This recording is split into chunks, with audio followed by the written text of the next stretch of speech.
कि मीराबाई ने मीरा बनने के लिए कितना सहा। उनको उनके ससुराल पक्ष की तरफ से विरोध सहना पड़ा, अपने मायके पक्ष से विरोध सहना पड़ा, संत समाज से भी कहीं ना कहीं थोड़ा विरोध उनको सहना पड़ा। उनके जीवन शायद आज निखर के इसीलिए आया है कि उन्होंने इतना सहा। गोस्वामी जी ने मानस जी में लिखा है, बिनु तप करें कि तेज विस्तारा।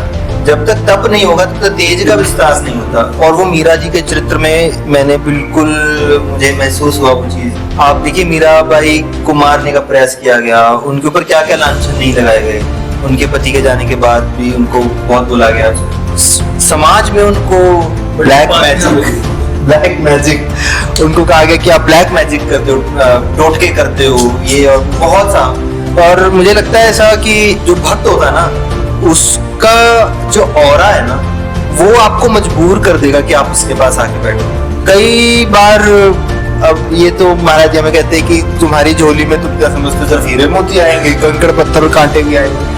कई बार मति भ्रम हो जाता है, कई बार हम किसी के संयोग से, कई बार सुनी सुनाई बातों से हम महसूस करते हैं कि यार ये ब्लैक मैजिक करते हैं। अभी कई लोगों को ऐसा था कि कथा में इतनी जन समूह आया तो उसका भी कोई कारण होगा।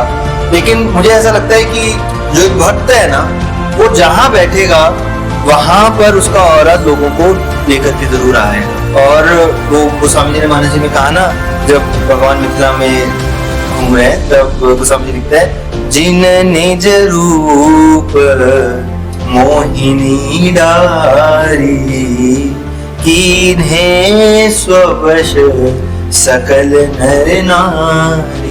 कि जब राम जी मिथिला की गलियों में घूम रहे हैं तो जिन निज रूप मोहिनी डारी, जिन्होंने सब लोगों के ऊपर अपनी रूप की मोहिनी डाल दी और कीन्हे स्ववश, अपने वशीकरण में कर लिया सकल नर नारी, सब मिथिला वासियों को। तो जब हमारे इष्ट ऐसे हैं तो इष्ट के कुछ गुण तो गुरु कृपा से गुरु में आएंगे, तो गुरु में आएंगे तो चेले में छिटाव तो आएगा कुछ ना कुछ। और ये गुरु कृपा है, संतों की कृपा है, और ये सबसे ज्यादा मानस जी की कृपा है कि मानस जी जहां विराजमान होते हैं वह जन समूह का आना ही आना है।